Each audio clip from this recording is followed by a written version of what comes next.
নিয়মিত আয়োজনে সবাইকে দর্শক পাবলিক টাইমস এর নিয়মিত আয়োজনে সবাইকে শুভেচ্ছা জানাচ্ছি। আমার সঙ্গে রয়েছেন আহমেদ শারজিন শরীফ।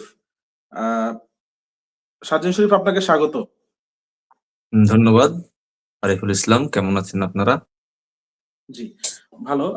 আজকে আমাদের আলোচনার যে বিষয়, সম্প্রতি যে ত্রয়োদশ জাতীয় সংসদ নির্বাচন অনুষ্ঠিত হলো, সেই নির্বাচনে আমরা দেখতে পেয়েছি যে বামপন্থীরা প্রায় 150-র বেশি আসনে প্রতিদ্বন্দ্বিতা করে মাত্র 0.38 ভাগ ভোট তারা তাদের পক্ষে নিতে পেরেছেন। আমরা বিগত সময়ে দেখেছি যে এই বাংলাদেশে কিন্তু বামপন্থীদের সংসদে একটি অংশগ্রহণ ছিল এবং বিশেষ করে রাজপথে তাদের যেই নিয়মিত আহ অংশগ্রহণ, এছাড়াও যেসব কৃষি এবং শ্রমিক পাড়াগুলোতে আমরা দেখেছি যে বামপন্থীদের একটি নিয়মিত অংশগ্রহণ বেশ জোরালোভাবে ছিল। কিন্তু আমরা দেখতে পাচ্ছি সেই তাদের যে নিয়মিত কার্যক্রম, সেই কার্যক্রমের যেই ভোটের বাক্সে যেই প্রতিফলন, সেটি কিন্তু আমরা দেখতে পেয়েছি যে এই ত্রয়োদশ জাতীয় সংসদ নির্বাচনে কিন্তু একেবারেই ছিল না।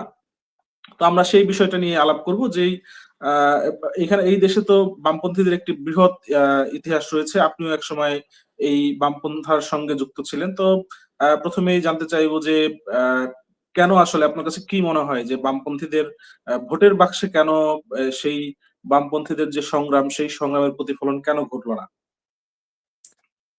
হ্যাঁ, ধন্যবাদ আপনাকে। এখন দেখেন, এই আপনি যে প্রশ্নটা করেছেন, প্রশ্নটা এক লাইনের হলেও উত্তরটা আসলে এক লাইনের না। এখানে অনেকগুলো কারণ আছে আমার মনে হয়। Should we continue in the dark? জি, ওকে। এখানে অনেকগুলো কারণ আছে। সেই কারণগুলোর মধ্যে আমার কাছে মনে হয়, দেখেন, ভোটের মাঠে সাফল্য পেতে হলে আপনাকে আগে সুসংগঠিত হতে হবে। আপনার নিজের সংগঠনটাকে আপনি সুসংগঠিত না করতে পারলে আপনি জনগণের সামনে নিজেকে কিভাবে উপস্থাপন করবেন? জনগণ নিশ্চয়ই কোনো বিশৃঙ্খল জায়গা দেখতে চায় না। তারা সুসংগঠিত একটি শক্তিশালী পক্ষের কাছে তাদের আহ যে শাসনভার বলেন সেটা দিতে চায়। যদিও শাসনভার কথাটি সঙ্গে আমার ব্যক্তিগতভাবে দ্বিমত আছে। তো আমি মনে করি যে এটাকে প্রশাসন বলা ভালো। তবুও ধরে নিলাম জনগণ শাসনভার কথাটাই ভালো বোঝেন। সেই শাসনভারটা জনগণ দেখতে চান একটি সুসংগঠিত শক্তির হাতে, যাদের মধ্যে আহ সেই সম্ভাবনাটা আছে, তারা জনগণ তাদেরকে বেছে নেয়। এখন দেখেন, দীর্ঘদিনের পথপরিক্রমায় বামপন্থীদের আহ আসলে বাংলাদেশের রাজনীতিতে তারা তারা তাদের প্রাসঙ্গিকতা হারিয়েছেন মূলত দুর্বল হয়ে পড়ার কারণে। আমার কাছে মনে হয় প্রথম কারণ যেটা মনে হয়, দুর্বল তারা কিভাবে হয়েছেন, তাদের সংগঠন দুর্বল হয়ে গিয়েছে বিভিন্ন কারণে। দেখেন, অনেকগুলো বামপন্থী দল এখানে রয়েছে। তারা দেখবেন প্রায় একই ধরনের নীতি আদর্শের কথা বলে, একই ধরনের সমাজ বা রাষ্ট্র গঠনের কথা তারা বলেন। কিন্তু এই তারাই আবার যখন সাংগঠনিক জায়গায় যান, যখন তারা দলের ভিতরে যান, তখন তারা সেই নীতি বাস্তবায়নের চেয়ে গুরুত্বটা দেন নিজের নেতা হয়ে ওঠার পেছনে। তারা বিভাজন পছন্দ করেন। দলীয় ঐক্যের বদলে বিভাজনকে তারা সামনে নিয়ে আসতে চান, নিজে নেতা হতে চান। এখন আপনি যখন সংগ্রামের বদলে কর্মী হওয়ার বদলে, নিজেকে ডেডিকেটেড করার বদলে আপনি নেতা হয়ে উঠতে চাইবেন, তখন আপনার সংগঠনে ভাঙন দেখা দেবে। যে এই ভাঙনটা বাংলাদেশের বামপন্থী সংগঠনগুলোর মধ্যে রয়েছে, ব্যাপক হারে রয়েছে। এখানে আমরা দীর্ঘদিন ধরে বাংলাদেশ ছাত্র ইউনিয়নের লড়াই সংগ্রাম দেখেছি। স্বাধীনতার আগে তাদের উল্লেখযোগ্য ভূমিকা রয়েছে, অসামান্য অবদান রয়েছে। সেই অবদানের নেতৃত্ব দানকারী ছাত্রনেতারা পরবর্তীতে তাদের সংগঠনকে ভেঙেছেন।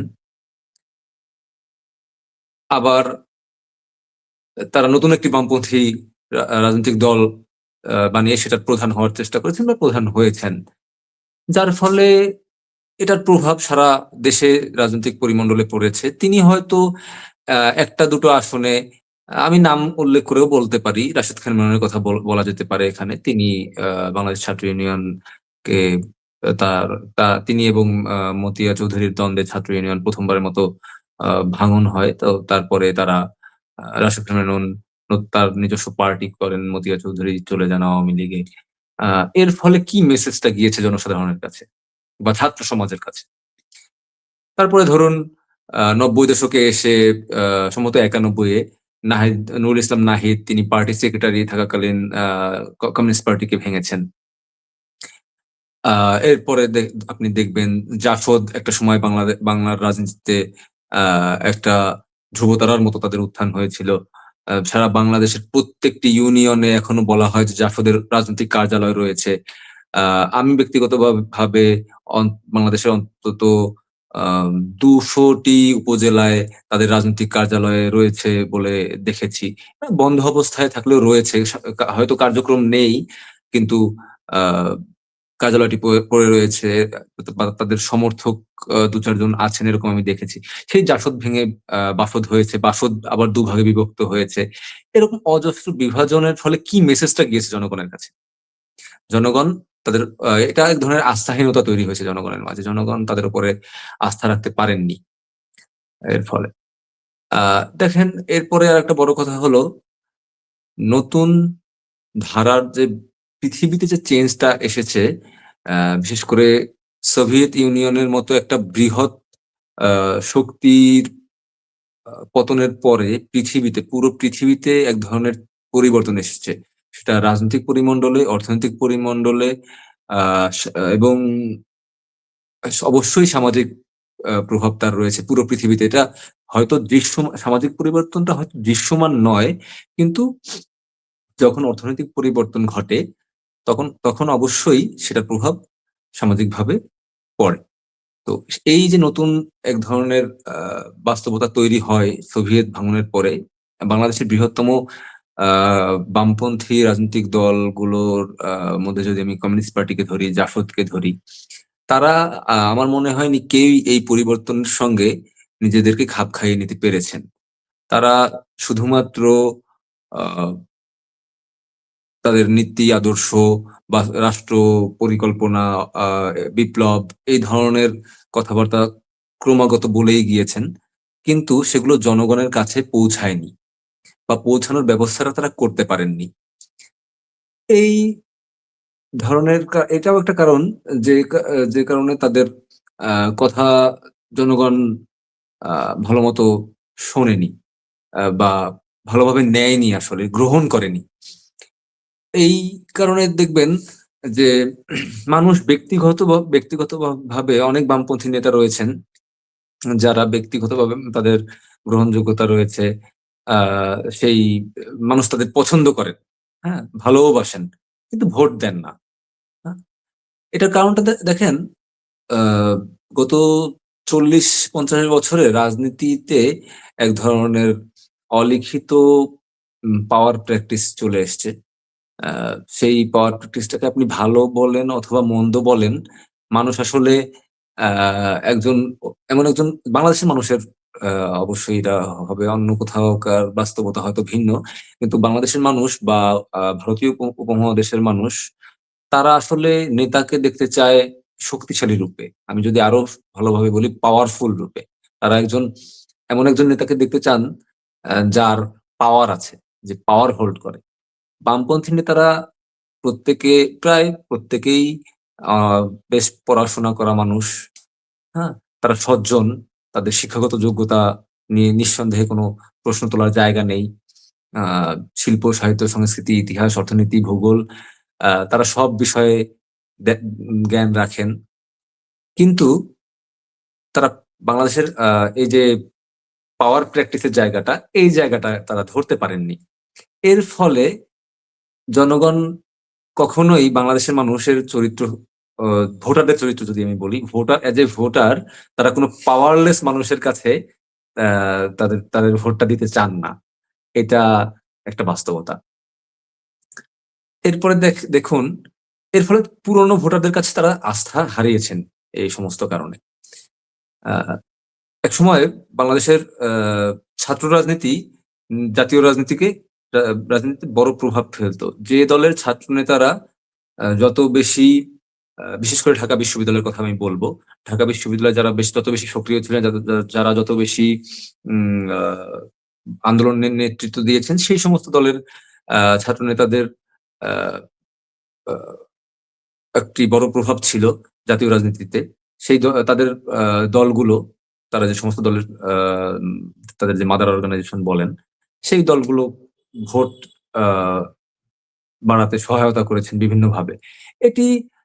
এটিও বলতে পারেন বাংলাদেশের সাধারণ ভোটারদের একটি বৈশিষ্ট্য। তারা দেখতে চায় যে ঢাকা বিশ্ববিদ্যালয়ের ছাত্র সংসদ বা ডাকসুর সভাপতি আসলে কি, হ্যাঁ, সে কোন দলের, সেই দলটিকে তারা বেছে নিতে পছন্দ করেন। তো স্বাধীনতা পরবর্তী বিভিন্ন সময়ে ঢাকা বিশ্ববিদ্যালয়ে বেশ শক্তিশালী একটি অবস্থান ছিল বামপন্থী দল, বিশেষ করে ছাত্র ইউনিয়নের। কিন্তু তারপরেও সেই জায়গাটিতে তারা ব্যর্থ হয়েছেন জাতীয় রাজনীতিতে এই ছাত্র নেতাদের ইমেজকে কাজে লাগাতে। এটি একটি বড় ব্যর্থতা। এই কারণ, এই সমস্ত কারণে আমার মনে হয় পুরনো ভোটারদের আস্থা যেমন তারা হারিয়েছেন, আবার নতুন বাস্তবতায় আপনি যে তরুণ ভোটার, তাদের কাছেও তারা পৌঁছতে পারেননি। তারা কি চান, তাদের তারা কোন ভাষায় কথা বলেন, নতুন ভোটাররা আসলে কি চাচ্ছেন, তাদের আকাঙ্ক্ষার জায়গাটি কোথায়, সেই জায়গা নিয়েও বামপন্থী দলগুলো কোনো উল্লেখযোগ্য কথাবার্তা বলতে পারেননি বা জনগণের কাছে পৌঁছাতে পারেননি। হ্যাঁ, তো এর ফলে দেখেন জি হ্যাঁ, একটি প্রসঙ্গে আপনি বলছিলেন যে বামপন্থীদের যে পড়াশোনার জায়গা বা তাদের যে সাংগঠনিক জায়গা, আপনার কাছে কি কোনো কারণে এমনটি মনে হয়েছে যে বাংলাদেশে বামপন্থার যেই মতাদর্শিক যে লড়াই, সেই লড়াইয়ে বাংলাদেশের যে বামপন্থার যে ধারা, সেই ধারাটি কোথাও গিয়ে একটু ভিন্ন পথে চালিত হয়েছে বা তার ঠিক রাইট ট্র্যাকে সেটি চলেনি বলে কি আপনার কাছে মনে হয়? হ্যাঁ, এটাও আমি আসলে প্রথমে বলেছিলাম যে কারণ আসলে অনেকগুলো রয়েছে। সঠিক ধারায় তো অবশ্যই নেই, সেটা তো অবশ্যই। দেখেন, যদি যদি আমি সঠিক বেঠিকের একটা কিসের ভিত্তিতে পরিমাপ করব আমি সঠিক নাকি বেঠিক? তো তারা যে মূলনীতিগুলোর কথা বলেন, সাম্য, হ্যাঁ, অর্থনৈতিক সাম্য, রাষ্ট্রীয়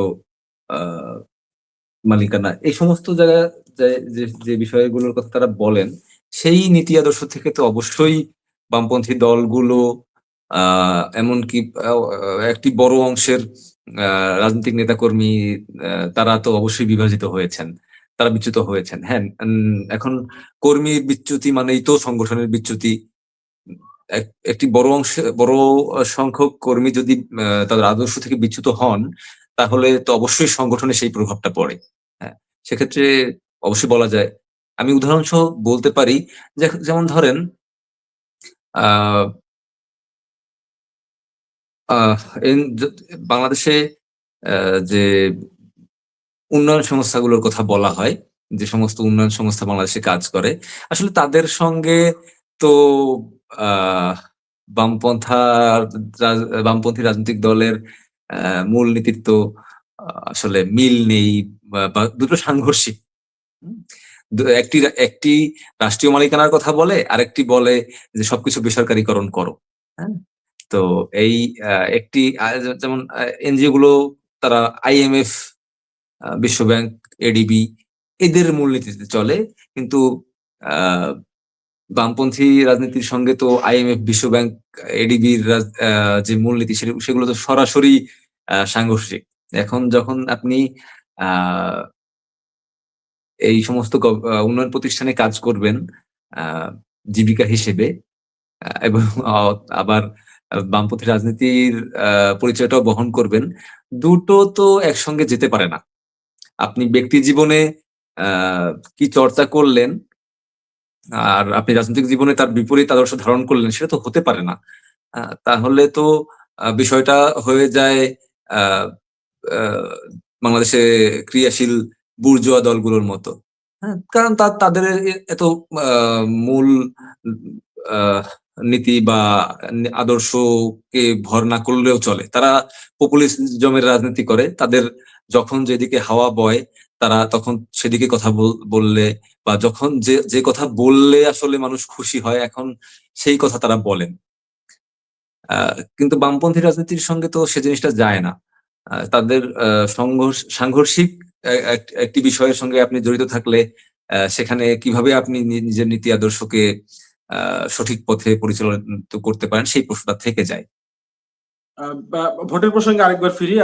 আমি গত কয়েকদিনের মধ্যেই কয়েকজন বামপন্থী নেতার একটি আলোচনা শুনছিলাম, যেখানে তারা বলছিলেন যে তাদের ভোটের মাঠে যেই দুর্বলতা, সেটির একটি বড় কারণ হিসেবে তারা চিহ্নিত করেছেন তাদের যেই অর্থনৈতিক সংকট এবং মিডিয়ার একটি সহযোগিতা না পাওয়ার একটি বিষয় তারা উল্লেখ করছেন।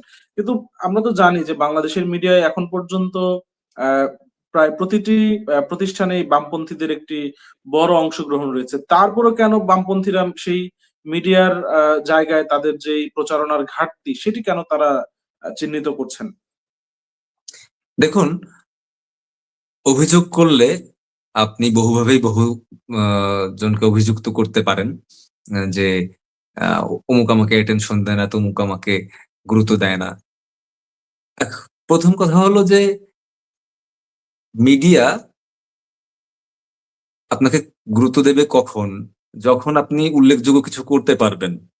এখানে আপনি বাংলাদেশের মিডিয়ার চরিত্রটা বুঝতে হবে। বাংলাদেশের মিডিয়া সে চায় দর্শকের আকাঙ্ক্ষা কি, হ্যাঁ, সে একটু চটুল কথাবার্তা যেখানে আছে সেগুলো পিক করতে পছন্দ করে। এখন আমি বলছি না যে আপনাকে চটুল কথাবার্তা বলতে হবে, কিন্তু আপনি চিত্তাকর্ষক কথা অন্তত বলেন। আপনি অন্তত এমন কথা বলেন যেগুলো আসলেই আপনি বাস্তবায়ন করবেন, আসলেই আপনার রাজনীতিকে হাইলাইট করে এবং আসলে সেগুলো মিডিয়া আকর্ষণের কেন্দ্রবিন্দুতে পরিণত হয়। এবং আহ, আমি আবার মনে করি যে এই অভিযোগটা পুরোপুরি সত্যও নয়। কারণ আমি পত্রিকা খুললে দেখি আহ, বামপন্থী দলগুলোর সভা সমাবেশ, এমনকি প্রেস বিজ্ঞপ্তি। আমি একসময় নিজে পত্রিকায় কাজ করেছি। আমরা তখনও দেখেছি যে সভা সমাবেশ, প্রেস বিজ্ঞপ্তি, সেগুলো ছোট করে হলেও ছাপানো হয়, পাবলিশ করা হয়। এবং তো এই অভিযোগটা পুরোপুরি সত্যও নয়। তৃতীয় কথা হলো, আপনি এই নিউ মিডিয়ার যুগে কেন ট্রেডিশনাল মিডিয়ার উপরে ভরসা করে আছেন? এখানে একজন ব্যক্তি, ভারতের ধ্রুব রাঠি, একজন ইউটিউবার যার চ্যানেলের নাম ন্যাশ ডেইলি, তারা বড় বড় সোশ্যাল চেঞ্জ নিয়ে এসছেন, ভোটকে প্রভাব পর্যন্ত তাদের কন্টেন্টের মাধ্যমে প্রভাবিত করেছেন বা করে যাচ্ছেন। তাদের এক একটি কন্টেন্ট জনমত পর্যন্ত তৈরি করছে। এই নিউ মিডিয়ার যুগে ধ্রুব রাঠির সঙ্গে না আছে টাইমস অফ ইন্ডিয়া, না হিন্দুস্তান টাইমস, আর ন্যাশ ডেইলির সঙ্গে না আছে দ্য ইন্ডিপেন্ডেন্ট অথবা নিউ ইয়র্ক টাইমস। তো তারা এক একজন এত ইনফ্লুয়েন্সিয়াল ব্যক্তি হয়ে উঠতে পেরেছেন এই নিউ মিডিয়াকে কাজে লাগিয়ে, এই ফেসবুক, টুইটার, ইনস্টাগ্রাম, সোশ্যাল এগুলোকে কাজে লাগিয়ে তারাই এক একটি প্রতিষ্ঠানের মতো হয়ে উঠেছেন, শক্তিশালী হয়ে উঠেছেন। তো আপনি কেন সেই জায়গাগুলোকে ধরতে পারছেন না? আপনি কেন নিউ মিডিয়ায় আপনার উপস্থিতি নাই? আপনি সোশ্যাল মিডিয়াকে এই 2026 সালে এসে কোনোভাবেই গুরুত্বহীন মনে করবেন? সুযোগ নাই। এবং সোশ্যাল মিডিয়াকে আপনি যদি কাজে লাগাতে না পারেন, সেটা তো আপনার ব্যর্থতা। আপনি ট্রেডিশনাল মিডিয়াকে যদি আপনাকে গুরুত্ব নাও দিয়ে থাকে, আমি ধরে নিলাম গুরুত্ব দিচ্ছে না, যদিও আমি সেই অভিযোগটাকে সত্য বলে মনে করি না, কিন্তু তারপর ধরে নিলাম তারা আপনাকে গুরুত্ব দিচ্ছে না, কিন্তু আপনি কেন নিউ মিডিয়াকে কাজে লাগাতে পারছেন না? আপনি আজও, আমার মনে হয় না বাংলাদেশের সবগুলো আহ, বামপন্থী রাজনৈতিক দলের আহ, নিজস্ব ওয়েবসাইট আছে বলে আমার মনে হয় না, থাকলেও চলে কিনা আমি জানি না, ফেসবুক পেজ ভেরিফাইড কিনা আমি জানি না। ঠিক আছে? তো আপনি সোশ্যাল মিডিয়ায় আপনার নামের পাশে ব্লু টিক না থাকলে আপনি যে বিশেষ কেউ সেটা মানুষ আজকাল আহ, আস্থা আহ, আস্থা পায় না। তো আসলে আপনি নতুন তারুণের কাছে যদি পৌঁছাতে চান তাহলে অবশ্যই আপনাকে আহ, এই সোশ্যাল মিডিয়ার দিকগুলো নিজেকে ক্রেডিবল করে তুলতে হবে সোশ্যাল মিডিয়ায়ও। আমি বলছি না আপনি ট্রেডিশনাল মিডিয়া ইগনোর করবেন। আহ, আহ, আমরা দেখেছি যে এই পশ্চিমবঙ্গের যে একসময় বামপন্থার একটা বড় ধরনের প্রভাব ছিল, এবং একেবারে শেষের দিকে এসে বলা হতো যে এই পার্টিটা একটা সাদা চুলের লোকেদের পার্টি। তো আমরা দেখতে পেয়েছি যে এই যে ত্রয়োদশ জাতীয় সংসদ নির্বাচন হলো, সেই নির্বাচনে কিন্তু এই বাংলাদেশের যারা বামপন্থার পক্ষ থেকে যারা প্রতিদ্বন্দ্বিতা করেছেন তারা অনেকেই তরুণ নেতৃত্ব সেই নির্বাচনে প্রতিদ্বন্দ্বিতা করেছেন।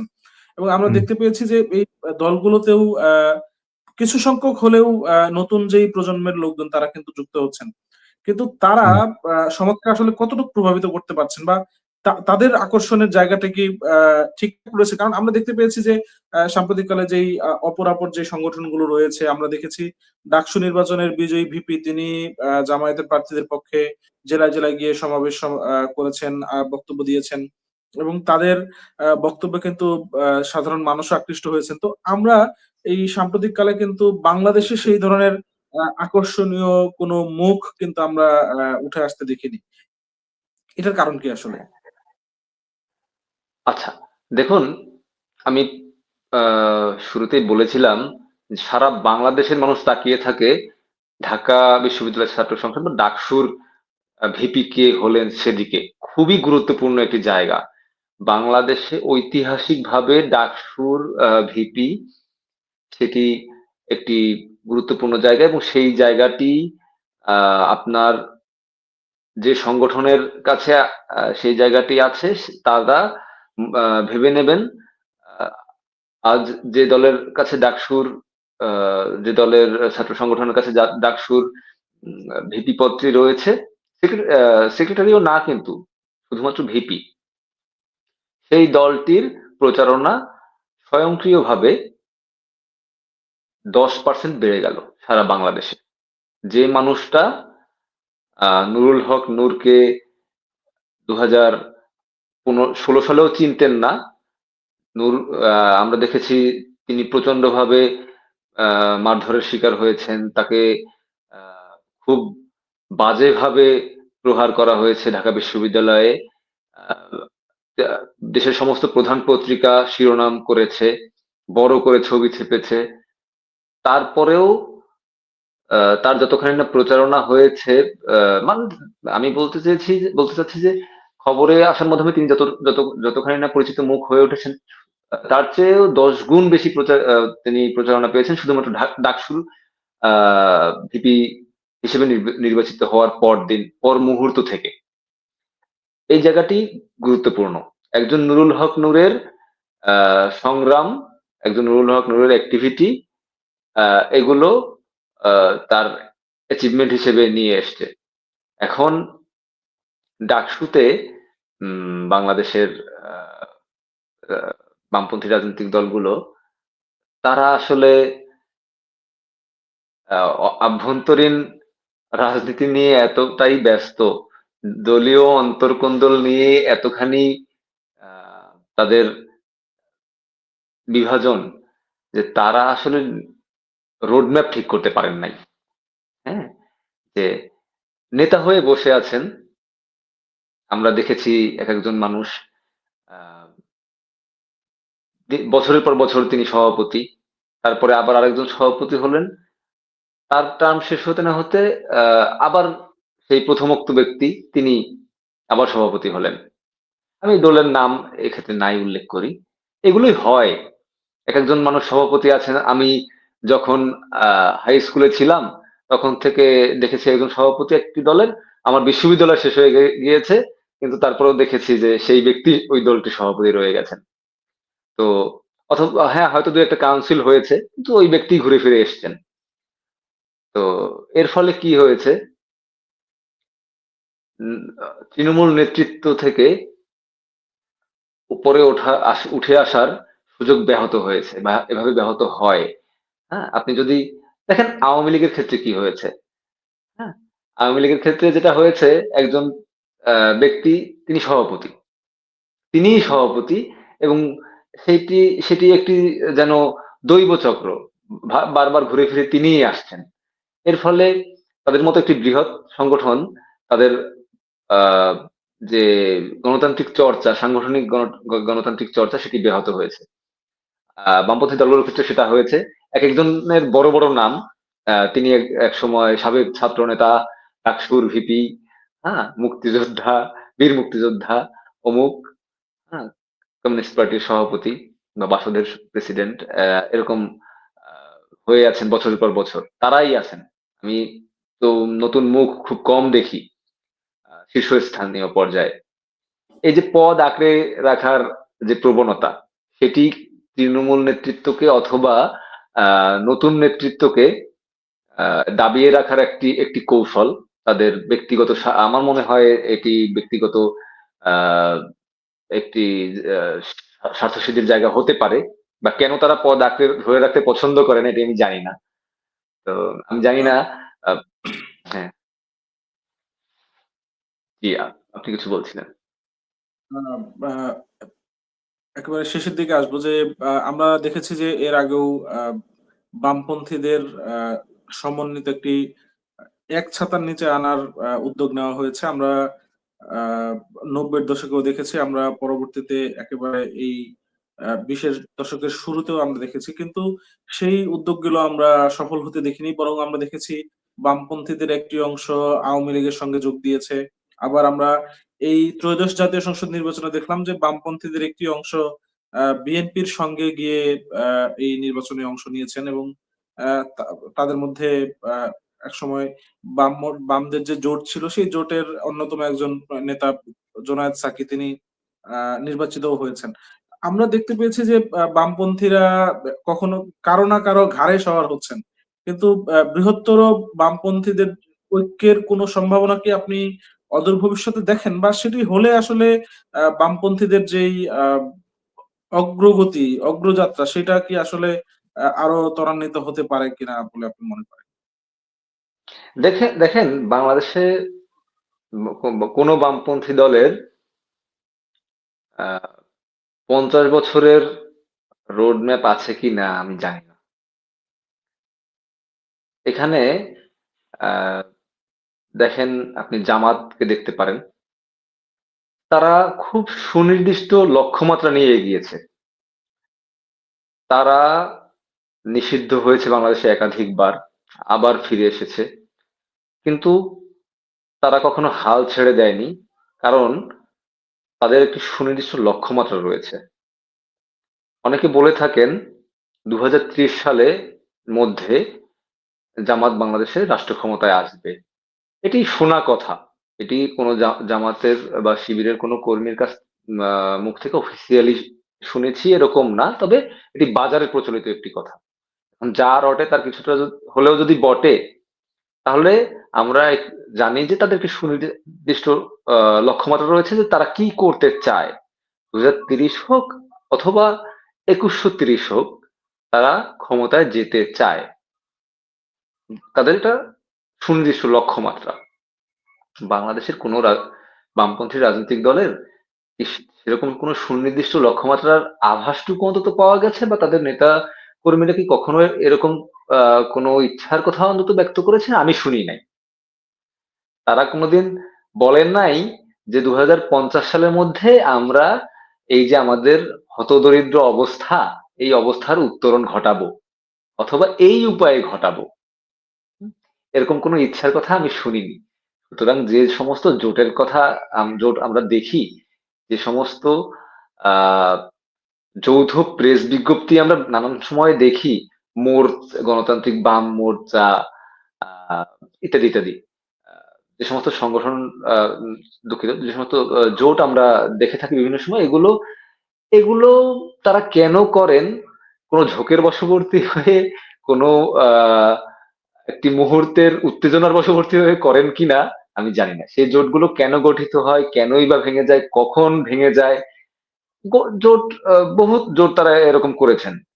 আহ, সেগুলো ভেঙেও গিয়েছে, সেগুলো অকার্যকর হয়ে পড়ে আছে।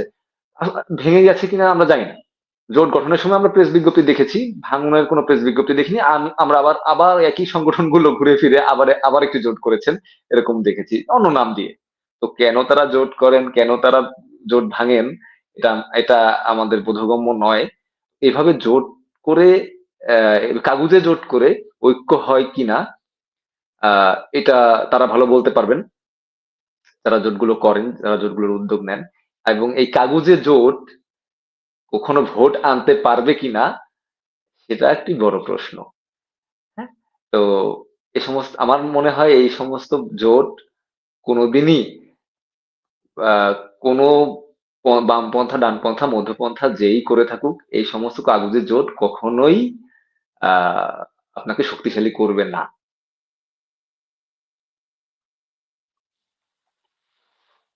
ধন্যবাদ। আমরা একেবারে আমাদের আলোচনার শেষ পর্যায়ে এসেছি।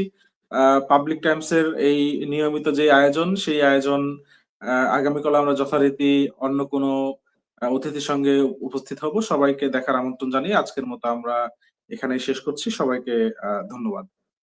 ধন্যবাদ আপনাকে। আপনাকে ধন্যবাদ।